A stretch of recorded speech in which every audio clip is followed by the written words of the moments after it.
Hi, I'm Swanger. I'm a radiologist, a father, husband. Got 4 boys, 2 dogs, and live here in Reno, Nevada. So I'm a radiologist, and a lot of people don't know that radiologists are actually doctors. Yes, we did go to medical school just as every other physician that you see.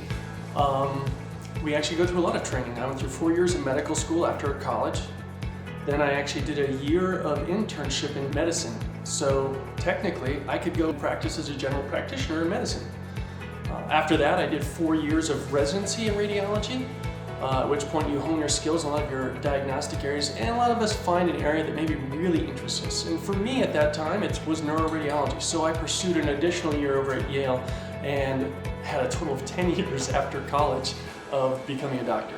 As a radiologist, part of the things that I get to do is be a doctor's doctor. I actually help doctors answer their questions. A lot of times you might go see a doctor and you go because you have abdominal pain, belly pain, and they're trying to find where it could be. Well, there's a lot of places it could happen.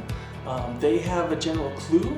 They have an idea where it needs to go. They can look at lab values and get those to try to help them figure out what's causing the ailment for the patient. But a lot of times they can turn to imaging. We do a lot of CT scans, ultrasounds, and things like that to look to see inside the patient to correlate with the symptoms that the patient may be presenting with and find out, yes, this is the site of your pain.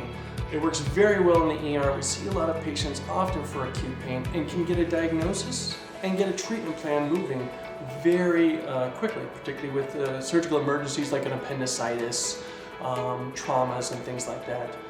Radiologist is instrumental to patient care, particularly in the emergency department.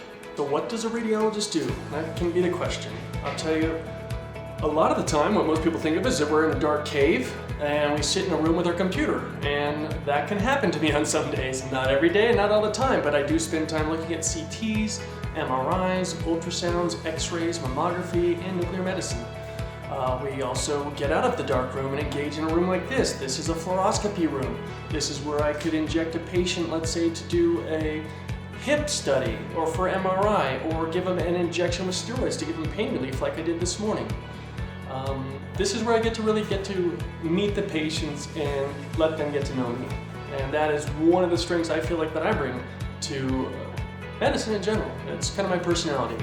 It's my willingness and pleasure of meeting patients and getting to know them, relieving their fears and making them feel like they've had a reasonable experience, that they want to come back and they want to come see me. And that gives me a lot of pleasure.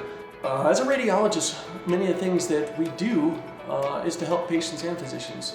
But I think there are things that we can do better. Things that I try to do that I think bring added value and benefit to being a radiologist. The things that I would suggest that I think are so important that I really care about is being accessible. I make sure I'm there for the referrers and there for the patients. I have doctors call me on my personal cell phone or text me pretty much every day. We're there for each other. I think that's what makes medicine so fun, is it is a team sport. We all have to work together for the betterment of the patient, and that's very fulfilling. So I have a great time at work. I love my job.